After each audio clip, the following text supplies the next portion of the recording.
Welcome back to the Chasing Common Ground podcast. Now, today I have the one and only and friend of the show, Dustin Lebel. And I have to give you kudos because I know that you've listened to episodes. Some people say it. I'm like, I don't think you did. But for you, I have evidence that you have listened to episodes. You've been a supporter of the show. I appreciate you as a person. I am excited about the momentum that you've had with your training business. I kind of am living vicariously through your wins because I like to see my friends win. So, how are you doing today? Tell us a little bit about yourself as well. I'm awesome, man. Well, thank you for having me. The pleasure is all mine, and very excited to be on. Feel like it's been a kind of like a long time coming, like I was mentioning before we kind of hit record here. I hate to use this term, following each other, but friends on Yeah, Instagram for, half a decade or maybe longer at this point. So to finally meet and chat face to face is pretty cool. But yeah, man, I'm all is good. As you've mentioned, you've been kind enough to say you've been following me vicariously through the interwebs, and I've been kind of rebuilding rather my coaching business over the last 6 to 7 months or so, and that's been going very well. After taking a little bit of a hiatus, not a complete hiatus, I've maintained a very, very small client base over the time, but um, got a real job. I'm using air quotes there, but a non-fitness industry related job for the first time ever back in 2020 when my online business was not taking off the way I thought it would. And I had a almost 1 year old at the time, saw the writing on the wall. I needed income. So made a quick pivot and was able to find a job that I'm able to work from home and work remotely. Like technically I'm working right now, playing hooky a little bit to be on this call with you. But yeah, I've had, you know, a lot of ups and downs over the last almost 20 years now of working in the field, and happy to say that we're on the uptrend the last half a year or so. So yeah, things are great, man. Can't complain. that's good. And I want to make sure that the audience knows that you are a fellow jiu-jitsu practitioner, far more experienced and talented than I, which will make this fun to just chat about because you you started jujitsu quite a while ago, didn't you? Like when did you first start training jujitsu? This is gonna date myself here. So my first ever jujitsu lesson was in September of 2003. That was my first ever jujitsu lesson. Long story short, so I was just turned 18 at the time. I knew I wanted to do something physical. Mixed martial arts was just starting to take off. The day before, actually, my very first session was the day Randy Couture beat up Tito Ortiz, and that was kind of like a big thing. And I was like, yeah, I'm gonna start doing this. And I've always had an interest in martial arts, just growing up watching, Jean-Claude Van Damme and Steven Seagal movies and this and that. And so that was my very first lesson. And my coach at the time, and still very good friend, he was a blue belt. So this is back when in 2003, if you were a blue belt, you were a god. If you were a purple belt, you were like a deity, right? So it was like there weren't many black belts around.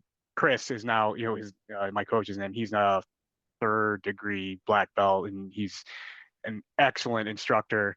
But at the time, he was a blue belt, and I was brand new. And that was the first training session I've ever done. And I didn't actually take on the jujitsu that quickly. I actually fell in love with boxing and Muay Thai and more of the striking based arts.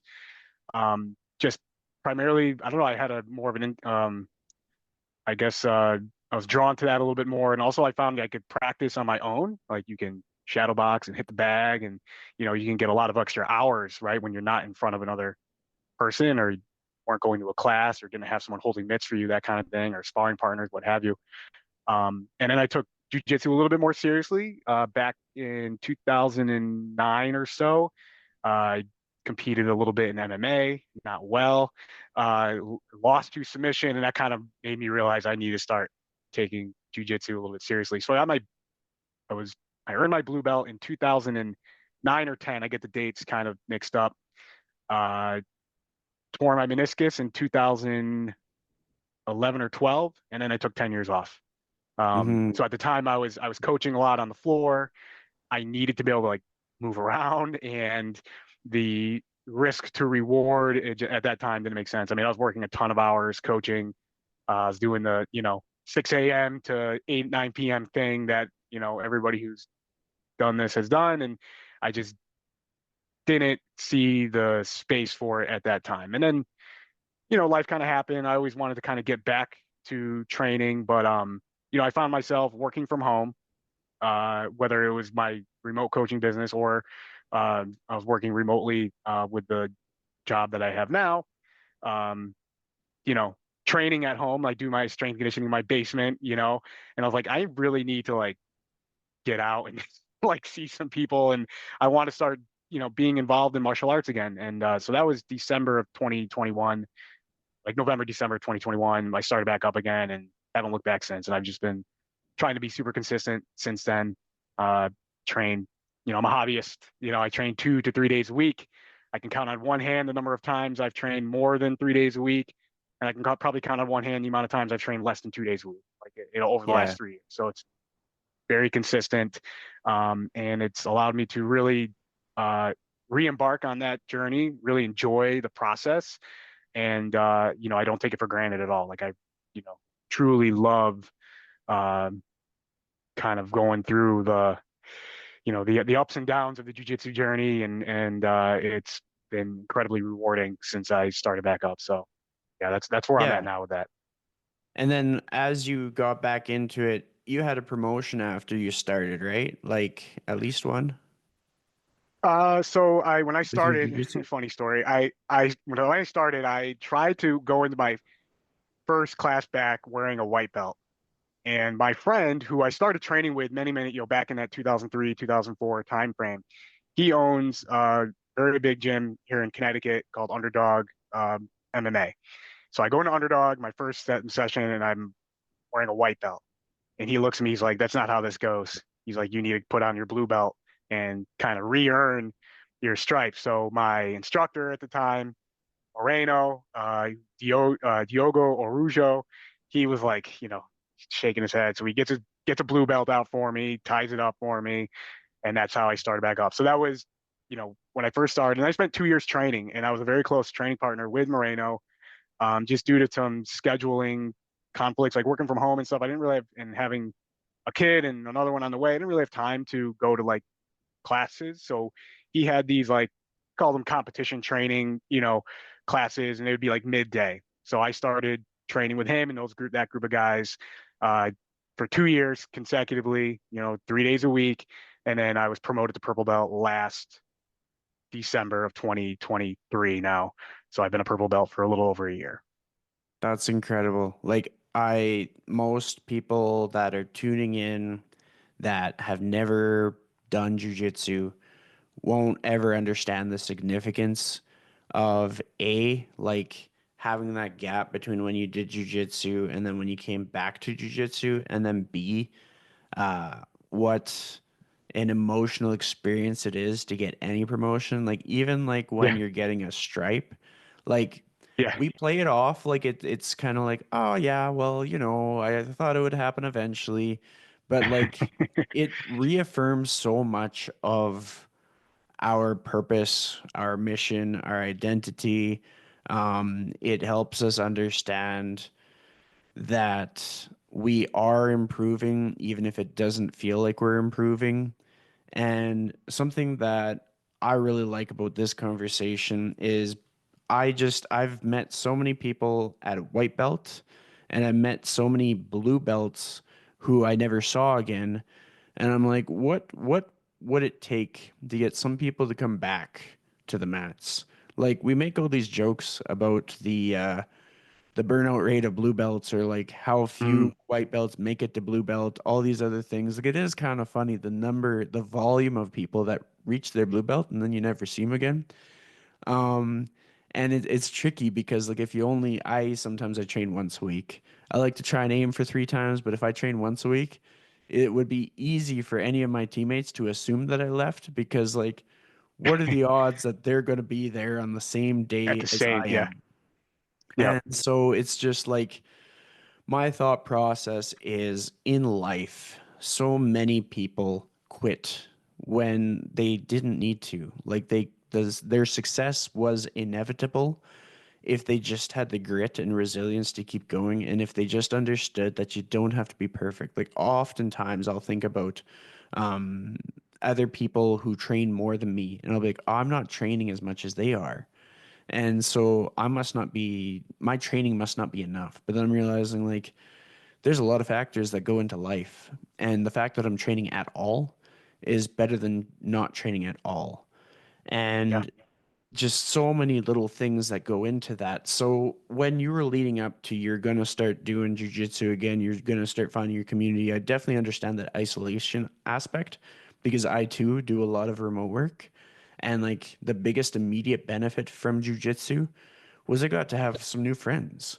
And I got to yeah, have some new yeah, people I could connect with, like some like real life humans that like just being in close proximity to actual people makes a huge difference, even if they're trying to kill you. It's nice when they're trying to kill you. They're nearby. Like yeah. it's weird to It's say, comforting. but yeah. Yeah. So what was the thought process, the emotions leading up to like you're like, okay, you took all this time off. It's been such a long time and you're gonna get back into it and it's gonna kind of feel new again. Yeah, I think I had just had the realization that jujitsu is deeply personal in the way you approach it, right? In terms, like you just mentioned, you might train once or twice a week. Sometimes you get in 3 days a week, but that's you on your personal journey. And so what I needed to realize is that I'm just not capable of training 4, 5, 6 days a week, doing 2 days, that kind of thing. And that's okay.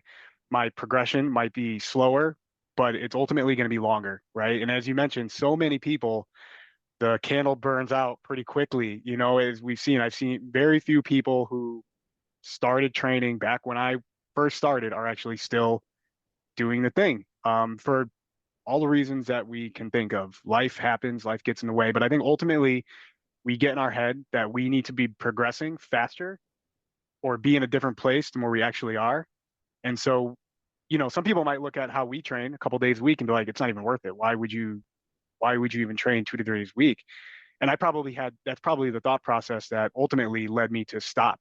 If you had told me you could train once a week or whenever you can and still slowly progress, yeah, you're gonna take your lickings for a while just because that progression is going to ultimately be slower, but you will still be able to get all the benefits of training of doing jujitsu, the social, the physical, the psychological, even if the spiritual, if that's your thing. Like there's so many benefits that go into training, and I'm just reminded of that every single day that I get to train. And so when I was thinking about starting back up again, I just told myself, you know what, we're just going to commit to 2 days a week, and I'm just gonna try to go the whole year not missing a week of doing 2 days a week. And I did actually. That was like one thing that I kind of like put my fist on. I was like, all right, I'm gonna do this. I'm not gonna miss a single week.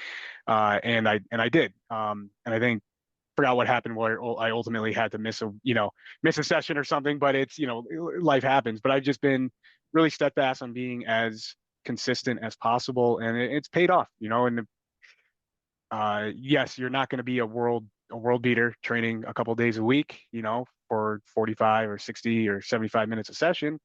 But I feel like the progress I'm making is good for me. I really enjoy training. Every time I get on the mats, I'm like happy to be there. I'm Hmm. never dragging myself to the gym.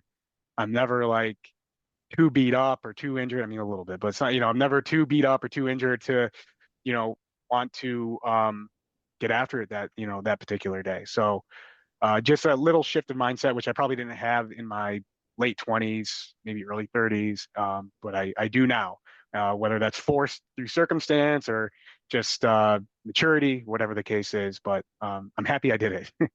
Yeah, I mean, that's so many good reflections and some of the things that have been top of mind for me just from my own experiences. Like, I'll train jujitsu and I'm like, okay, let's up the frequency. And so I'll up the frequency and then all of a sudden I hit my breaking point. Like sometimes I can't train frequently because I can't move my head.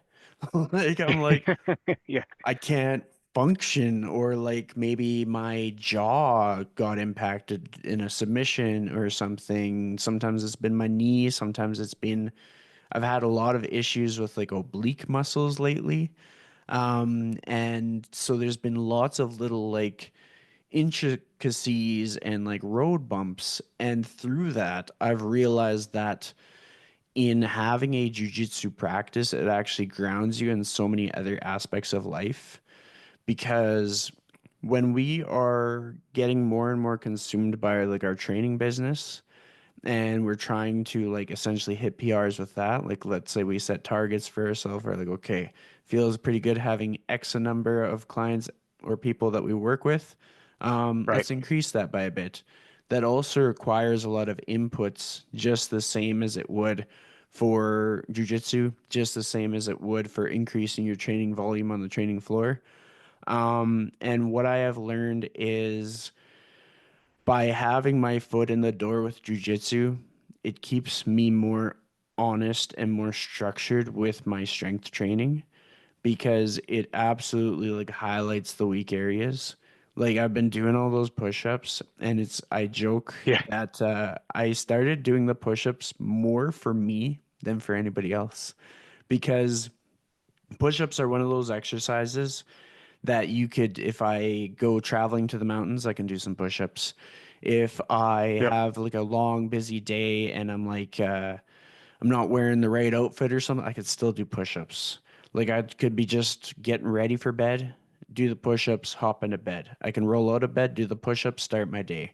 On average, takes like 35 to 40 seconds to crank out a set of 20. Yeah. And the full body benefits are like it's unbelievable how much it helps with like shoulder health and like core strength and stuff. Like most people are like, ah, you doing push-ups, you're just gonna like strong arms, strong chest. No, like it's so much more. And that's helped me because it just gives me one little tiny baby step um to add on to my own routine, because sometimes I'll do my own workouts at like the kind of powerlifting Olympic weightlifting gym that I train clients at. Mhm. Sometimes I'll do my workouts at the Judgment Free Zone at Planet Fitness. And it's Shout out just, Kyle Dobbs. He, he he's gonna. influenced a lot of us to pop into Planet Fitness. Yeah. And it's just like it's hard to hold ourselves to these high standards that everything has to be perfect. Hmm. But in doing that, what I've really liked is your approach to offering training. And I like if you were able to be everybody's go-to for like jujitsu style strength training, like where they kind of complement each other. I think that would be perfect because you do such a good job of it. And you're able to kind of like adapt to everybody's chaotic lifestyle because you've lived it, and you're able to program more effectively than the average person. Like what I often see is it's kind of like this template of trainer starts jujitsu, gets two stripes on their white belt. Now they sell strength training programs for jujitsu practitioners. I'm like, no, like I'm not, for me, I do train some people who do jujitsu, but they're mostly coming to me because we built a rapport and I'm fun to work with. It's not necessarily because Of course. I'm going to be the very best person to help with their jujitsu. It's just I'm probably for that specific individual going to keep them accountable. They're going to answer my messages. They're going to see me on the mats. And for that reason, they're going to stay on their program. But what I see in you, and I've done my research with your career because I've set you up on Beverly's podcast and done a lot of Yeah. stuff, like you have more breadth of experience, and there's more things that you're going to be able to apply to a person's program based on skill set, based on like when we have all these character building moments and stuff, it gives us a level that other people don't have. And it's a level that can't be replicated with AI. And I'm a big fan of AI, but there's certain like human elements that Hmm. like you could even work with AI to come up with solutions and be able to discern which solution is the best for that individual. And so, with that said, I'd be curious to dive more into maybe like some case studies of people that you've worked with that are jujitsu practitioners, where your training, how your training helped them, or just like maybe how they started working with you and what's happened since. Yeah, so I'm just going to take a quick step back because I just want to address something that you brought up is the fact that jujitsu helps make you more adaptable, right? You have to problem solve and come up with solutions as those problems arise, pretty quickly. As a quick side note, side tangent here, I'll never forget. I was like 3, 4 months back into training again, and I'm talking to my coach Moreno at the time, and I asked, after class, "Hey, is there anything you think I could work on? Is there anything I could improve?" And he goes, in his way of saying it, he goes, "I feel like you're being too rough." And when he said that, I was like, I tell the story all the time. I was mortified because I'm like, wait, am I the spaz? Like I kind of had that like quick reflection of like, what am I doing to where I think I'm doing the right things, but then someone else is seeing from the outside and who rolls with me on a very consistent basis, regular basis, and he's saying that I'm being too rough. So from that moment, when that happened, I really took to understanding pace and how to develop a game that was built more towards longevity. And then as time kind of went on, I actually suffered an injury last November where I tore my labrum back in 2003. That's one of the reasons why I didn't take on a jujitsu that quickly. So I started training, tore my labrum, had surgery. Pretty sure I retore it again last November. I haven't got an MRI, but it's just been bothersome since. Doesn't stop me in everyday life situations, but I just have to be very cautious when I'm rolling. So I've had to adapt my entire game around this injury. I have to play a conservative game. I have to play a slower game. I have to pick and choose my battle. So that's one way. And then obviously you have to adjust your strength conditioning around that as well. Now, in terms of, working with folks in strength conditioning, I think a lot of people, as a general concept, a lot of people come to me with either kind of like they've done a hodgepodge of different training programs over the years. Either they are, they treated strength and conditioning like their sport. I think we know what that means. Like me, they love lifting, they love doing all the things, they follow all the same people on social media, and now they're adding jujitsu into that mix. And so for that individual, it's oftentimes taking a look at what they're doing, paring things back, and finding out what's actually necessary for them at this point in time. Whether that's through conversation or just kind of this ongoing assessment process where you're evaluating them based on their training results and kind of how they're feeling. And then you have people who have kind of, they do jujitsu, they know they should strength train, they've dabbled, they've done this and that, they've tried different things, and they just need structure. They need a plan. They need something that's going to allow them to progress over a long period of time and also fit in with the amount of the amount of training that they're doing on the mats. So whether they're a hobbyist training 2 to 3 days a week or uh, competitor. So my previous coach, he moved to Dallas, so that's why I no longer work with him. But Moreno is also a client of mine, and I handle all of his strength and conditioning. He tore his ACL this last spring. So he's fresh off of, well, he had surgery and he's fresh off of his recovery. So we're now process of rebuilding him back up to where he can compete again at the highest level.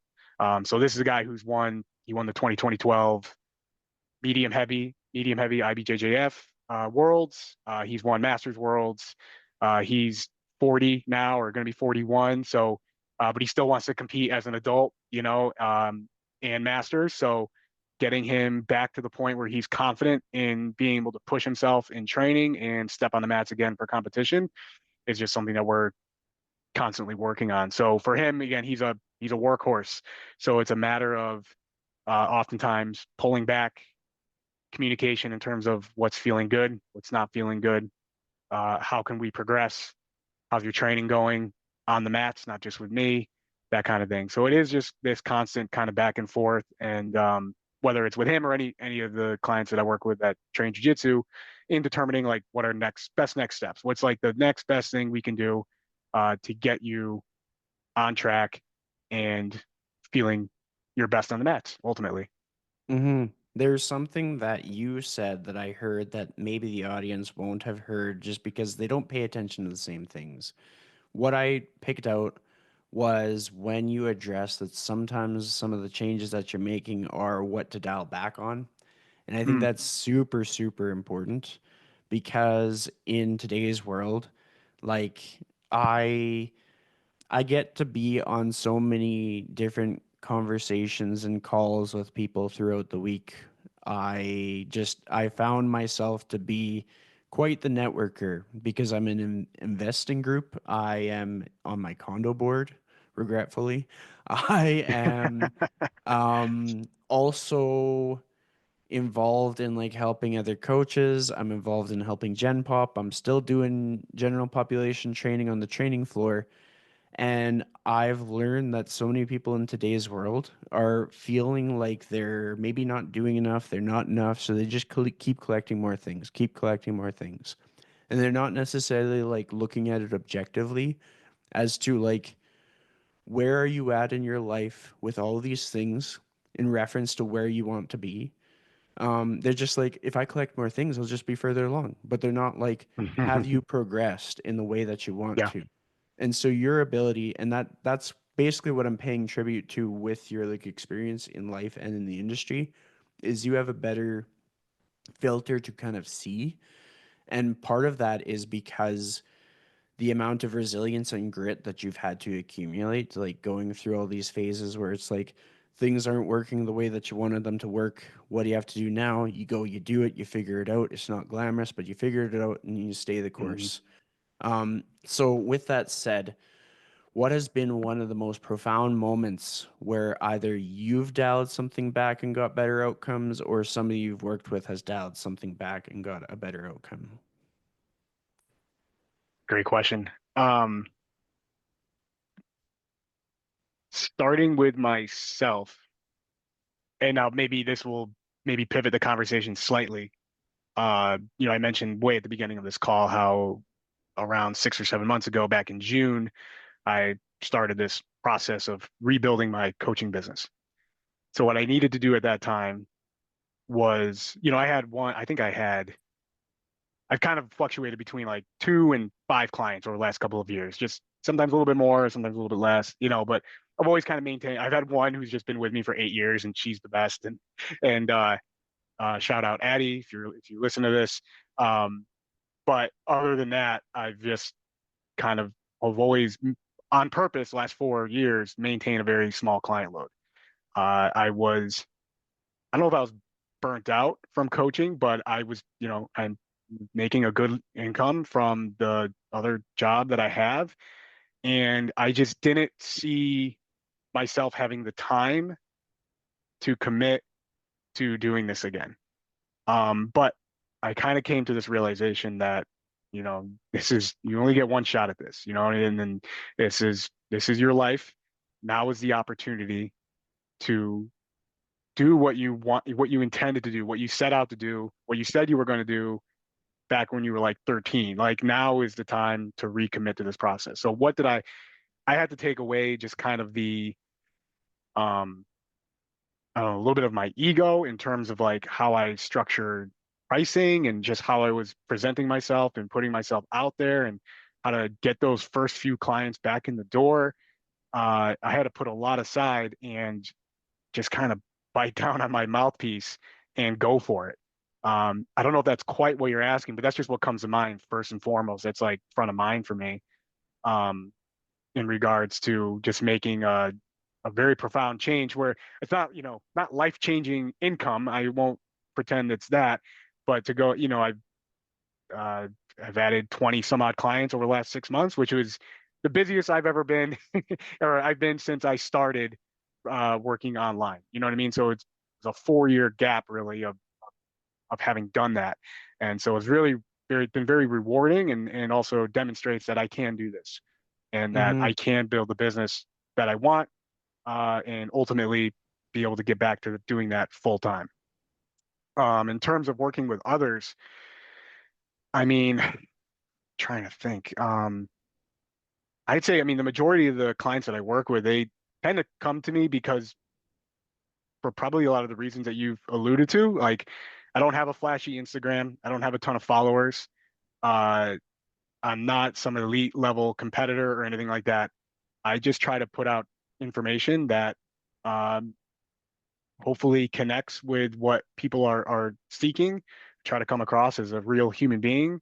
So because of that, a lot of people come to me and they're like, "Yeah, I've been following you for like 8 years, and I figured now is a good time to hop on board." So like my clients are cool, like for lack of a better term, like they tend to come to me knowing that like kind of like what my jam is and how I'm gonna kind of redirect them. But I'm trying to probably like the last 10 or so clients that I kind of have in mind that do jujitsu are have all kind of gone through that process of like starting off thinking it was going to be one thing that I was just going to hammer them constantly all the time, and then kind of realizing that there's going to be this ebb and flow to training, and sometimes I actually wrote a little post about this yesterday, but sometimes we're going to push, sometimes we're going to pull back, and one thing that I really try to do a good job on now is just keeping my like finger on the pulse with everybody and just kind of reading through the lines and understanding like, okay, this person's starting to, I could just tell by the way they're reporting their information, we need to pull back, or they need a nudge, they need a call for me or a text from me,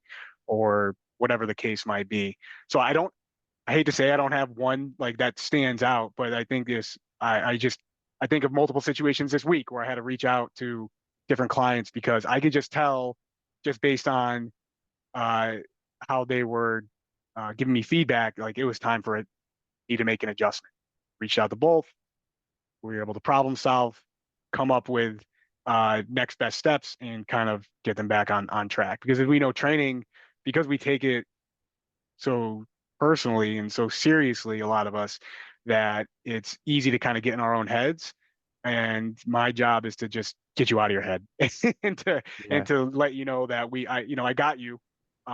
But it's going to take work on both ends, and we just have to collaborate and think like what are the next best steps to get us in the direction we need to be going in.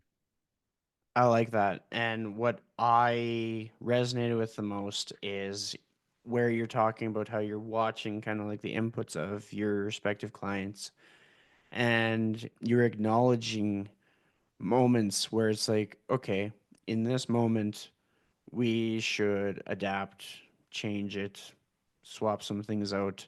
Like that's it. A lot of people will say that they do it, but in the actual practice of coaching, they don't necessarily do it because they just might be like they haven't had enough experience to understand the intricacies of interpersonal stuff. Where it's like, no, this is like a sign that you need to offer a different kind of support. It's not that Mhm. they aren't like, they're not being stubborn. It's not a lack of discipline. They need better collaboration.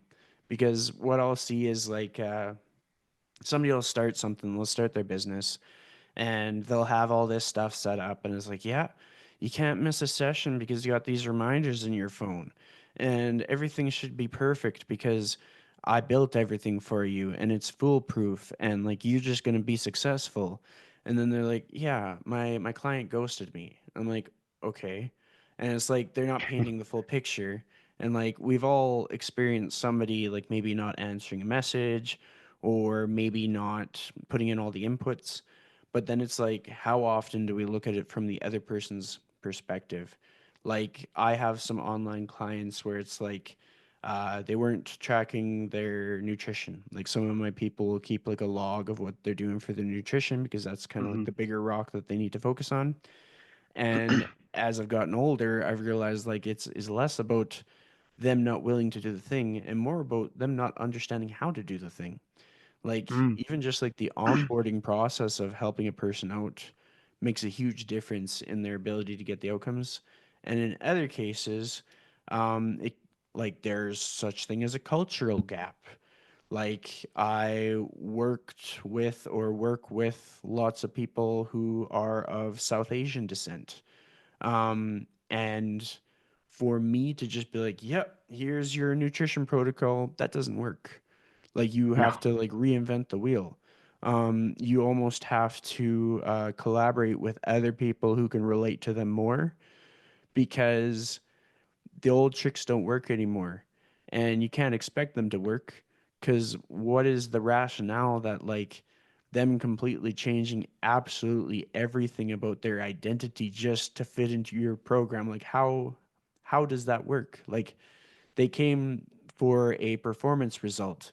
They didn't come to completely stop celebrating every cultural and social event in their life. And so Right, it's right. just these little details, they add up so much. And often when it comes to the success rate of a client or the retention of a client or the renewal of the client or like the what they perceive the value that they're getting in their experience, like all that is not like the flashy this, the flashy that, like when we talk about like social media presence or like having 8K video in your posts, is not that. It is just like the actual experience that they have in the program. And so where I get like when I see you getting momentum, I'm like, it's exciting because it's sustainable. Because it's not like you're the only person in the industry I'm connected to where I'll see like their momentum.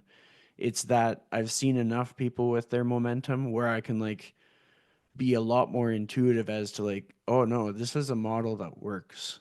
Like his people are going to get the results that they paid for, and he's going to have a very strong retention rate and a really good referral rate.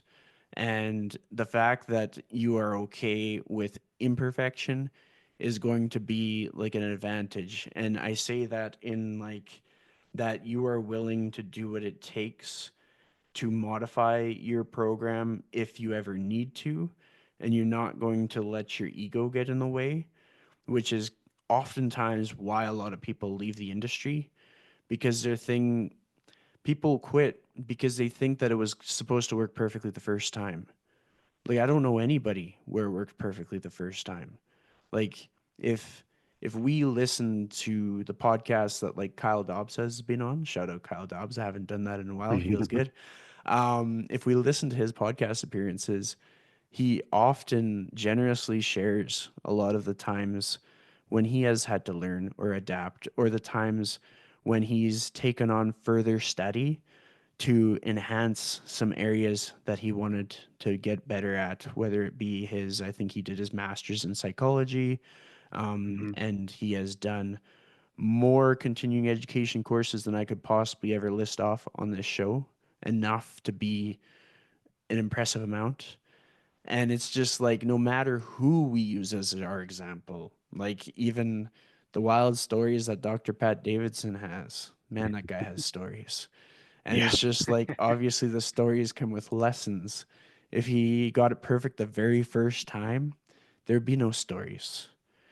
And so it's just we really need to embrace being able to collect stories and not be so hung up on like it didn't work the first time. And it's not to discourage like new people from like getting their feet wet and getting into the industry and stuff, is to prepare them to put more material out there where it's like, look, better be ready to get your ass kicked because that's life. Like, even if you weren't in the fitness industry, like, I pick on the real estate industry a lot because it's just such a stereotype of trainer doesn't do training well, goes and It does goes in the real risk. estate. But I love realtors, so shout out to them just because they are, if they are convicted in that they will have success no matter what, they're willing to adapt and do a lot of very innovative things in order to make what they want to happen. But the thing is that again, there's lots of times where they'll get their license, they'll get started, and then they won't get the results that they want, and they feel defeated, and then they think that the problem is something other than what the problem may be, and it may be that like they didn't get a good enough like scope of what their person was really looking for. And so maybe the contract that the person signed with them wasn't fulfilled. Like they didn't find the dream home, or they didn't get a good enough scope of What was unique about the listing? Like maybe they didn't there's a lot of people who will take the effort to do the market research that's needed for the ideal person to live there. And then there's some people who will just be like, yeah, this place is at this location and it's a house. And if you like this location, you can live here. But some people will be like, okay, this location is specific to these industries. It's walkable to these places. And I don't know anybody off the cuff that likes this stuff. So I'm going to source out those people and do targeted Facebook ads to those specific people. Maybe people relocating to go to a specific company, little things like that. And like that's where people can like move further along in life than where they would otherwise. But if they were stuck on like their first iteration was supposed to be the supreme iteration that works, that's where they fall. But one of the things that I was curious about because of the momentum that you've had and you've recently done that price increase, which I think is important because you got to eat. What are your long-term goals for yourself with your training business? Yeah. So just to touch on one thing real quickly that you mentioned as well, you mentioned the fact that everybody has a unique story. And I think if you're selling yourself or a product that you rely on you being the product, I think one thing that, especially if you're not, look, I'm not, again, I'm an elite level jujitsu competitor. I'm not crazy fit or crazy strong. I'm like relatably fit and relatably strong. Like you got to have I think a good story. I think people buy your story more than anything else. I think someone that, I maybe not look up to on a personal level, but just from his work was, Anthony Bourdain. And you think about Anthony Bourdain's career and what allowed him to basically become the name that we know and recognize is he wrote an amazing story. Like I have Kitchen Confidential right here. It's like right by my desk. So it's a constant reminder that you need to write your own story and it's got to be personal to you. Anthony Bourdain, I mean, he was, a classically trained chef, but he was known by his friends as just not being very good, but he was an amazing storyteller. So anyway, that's my thought on that and just kind of something how that's allowed me to, I think, pivot and grow a little bit. In terms of where I want to take my business, yes, I had a small price increase at the last or earlier this week to mark the beginning of the year. And so just kind of going backwards on that too. So one thing that I did early on was like taking a page from Mike Dola and hearing his story with Stronger You. One thing that Mike always talks about in every podcast I've ever listened to him on is he talks about how when he was starting out, he was going to do it better for cheaper. And I know it's like a faux pas in the fitness industry. Like you have to be, you have to charge what you're worth and you have to, high ticket this and high ticket that. So I went in the opposite direction. I was like, I have an income coming in. I don't need the money per se. Why don't I just charge what I think people are willing to pay and see what happens? So I started with this like weekly payment model where people would pay weekly instead of monthly. And it was a very low price point, $25 a week, to on a week on literally on a pay on a weekly basis for individualized programming, and that is what got people in the door. So I had a bunch of people come out of the woodwork and they're like, yeah, I'm interested. And whether they thought and I've tried various price points in the past and, people will pay what they think you're worth ultimately. And whether that's for better or worse, I think you need something to get your foot in the door and build momentum. So that's where I started.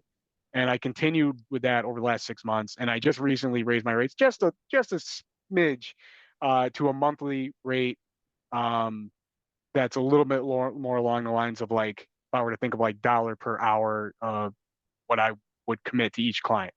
And then I'll adjust probably at each quarter and then, kind of go from there. But my ultimate goal, not ultimate goal, but where I want to be, let's say in a year from now, is be at the point where I am comfortable leaving my sales position and going full time working remotely. I don't want to look outside of that just yet because I don't see the need. I want to get to the point where I can replace my income or one and a half basically my current income before I'm able to make that leap. Um, I'm fortunate. I'm My wife is an accountant, she's a CPA, and there's two things in life that are certain, death and taxes. So she'll have a job, a very stable job forever. So I have a little bit of wiggle room to kind of be the adventurous one and go after my dreams.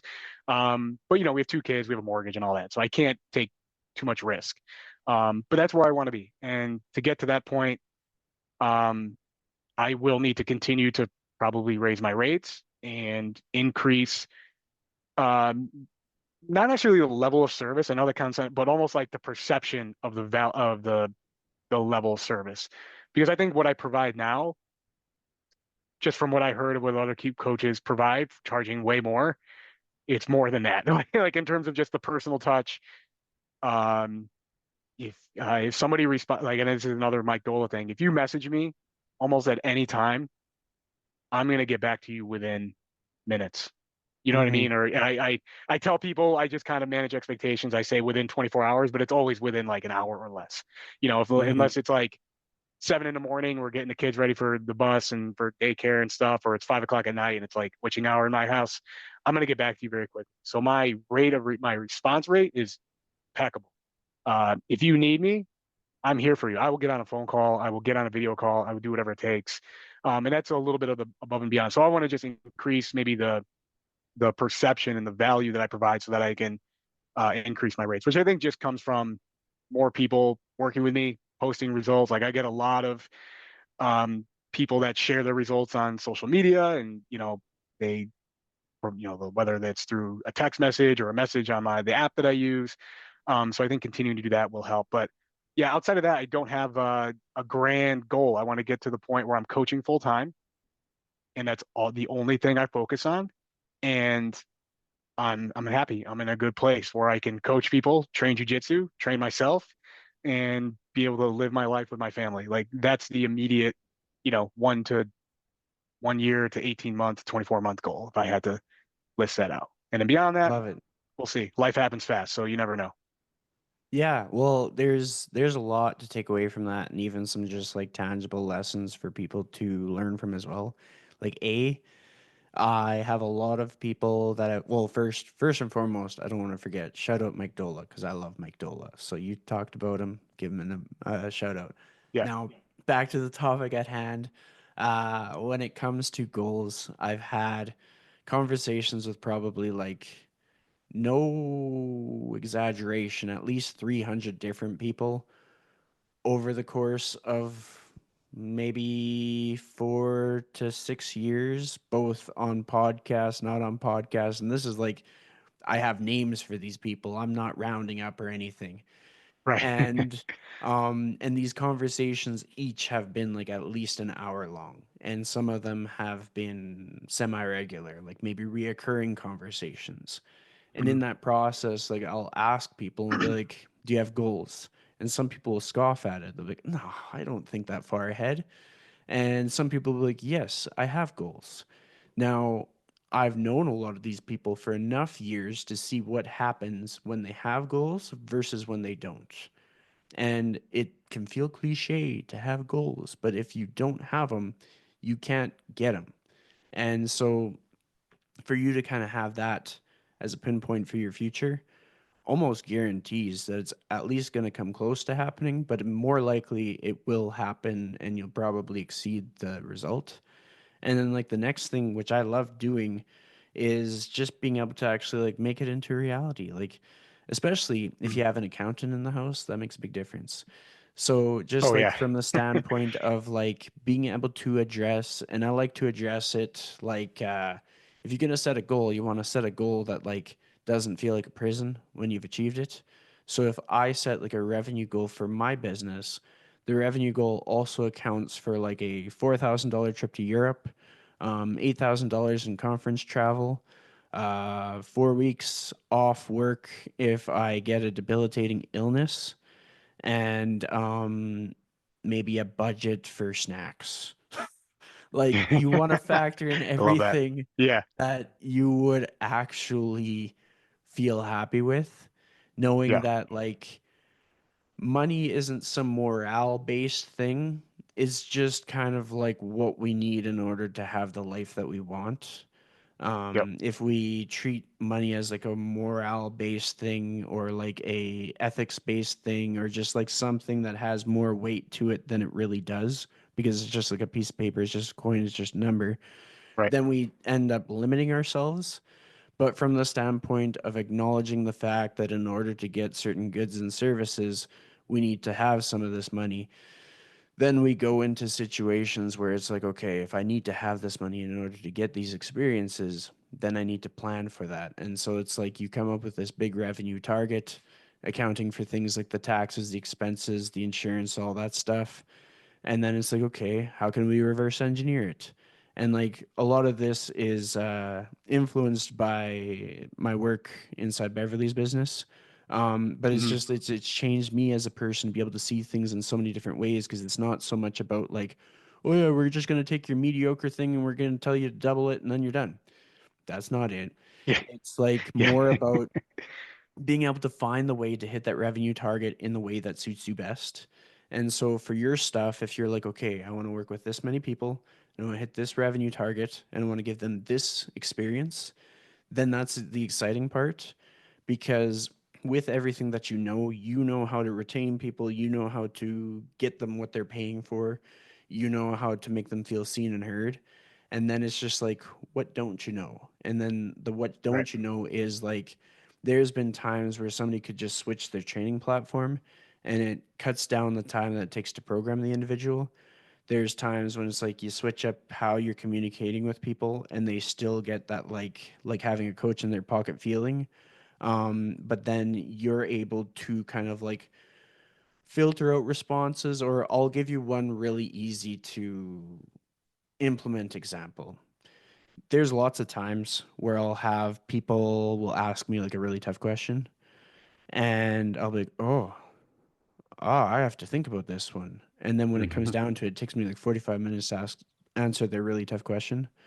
And sometimes what I'll do is I'll take that question and I'll go into ChatGPT and I'll be like, Yeah. based off of the concepts in motivational interviewing, what would be the best unbiased approach to answer this question in the most concise way?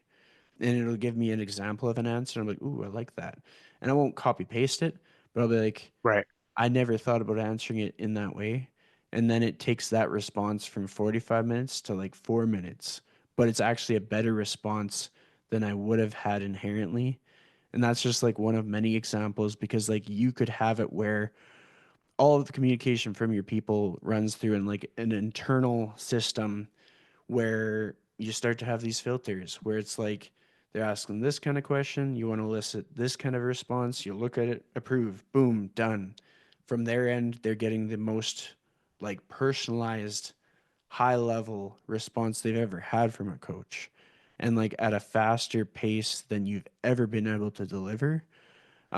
And so that's the exciting thing about like being in the weeds of building these things because then the Mm. more that you can kind of look at all this stuff, the more it can happen. And then once you kind of get open to that mindset, then it's like in like 1 year, you'll totally hit that goal. And that's just like, this is more about just the way my brain works. I'm always like, okay, what's the next step? What's that next level, next level? And I'm also aware of like the things that I'm terrible at. Like, there's lots of stuff that I'm terrible at. And so I'll be like, okay, how can I work on this skill? Over the last probably 4 years, I've worked on my conciseness because sometimes I can be so passionate and so wordy that people will, it's like they're window shopping, like, nope, too wordy, gone. And total missed opportunity, whether it be a professional opportunity, personal opportunity. I'm like, I could totally have the same vision but have a way to make that vision more relatable to more people without Mm. changing anything about my personality, without diluting any passion that I have for things. And I can totally move the needle forward in that way. But with that said, um, I have to say this has been a very good conversation that we've had, and I want to give you a space to perhaps leave our audience with like some advice or like tangible tips as to like they've listened to us for an hour. what would you recommend that they do after they finish this episode? Well, first of all, thank you for the conversation. It was awesome. You're a fantastic interviewer, so this was great. Put me at ease. In terms of suggestions for folks, number one, start training jujitsu. What are you waiting for? You'll meet an awesome community. You'll have this physical outlet, uh, a hobby that you can pursue and make personal for you for the rest of your life, if you so choose. We're slightly biased, but I'm half joking there. In terms of maybe fellow coaches who are listening to this and they're trying to build an online coaching business from scratch and don't know where to start. I'm not an expert by any means. I'm barely scratching the surface here, but I feel like the little bit I've done over the last 6 months or so has really helped me break through. And I would just say to, check your ego at the door in terms of what you think you're worth. Um, Let people know your story. You know, pe How do I say this without people probably don't they need to hear it, but they don't need to hear how many steps they need to take and how much protein they need to eat and the fact they need to lift heavy 3 days a week. They do need to hear that, but everybody's saying the same things. What's what's different about you as a person and your unique, like what do you bring to the table? I think that will help, because I think people are stuck in the loophole of putting out the same information as everybody else without making it personal to them. Especially if you're trying to stand out and you don't have the, you know, tens of thousands or hundreds of thousands of followers. I have a relatively small following, but I don't feel like I need a big following actually to build what I need to build now. And I think that's help. Be relatable, be a human being, get the ball rolling and don't stop. I think would be my advice. And then also if you're going to do the job, just do it well. Be Mhm. be personal, build connections with folks. A lot of people might hire you initially for a program, and I always say that people don't need a coach until they need a coach. They'll do the program. Some people, especially if you work like I have, I'd say over half of my clients are fellow coaches. Just kind of the what I've fallen into. Um, but so they'll be robots for a while until they need a coach, and then everybody needs a coach at some point. So that would be my next thing. And in terms of I think just do what makes you happy in life. Don't be selfish about it if you have a family and people you need to provide for. But you get one go at this. So I think take some time to reflect on what you want uh, personally for your family and for those around you, and try to build those connections and build a life that's worth living because it's a short go, and we want to make the most of it. True that. So I will end the recording, but I'm going to get you to stay on the line. But before I end the recording, just thank you so much for making time for the show and for being on for this conversation. No, man, thank you for having me. It's been an honor, and yeah, happy to do it.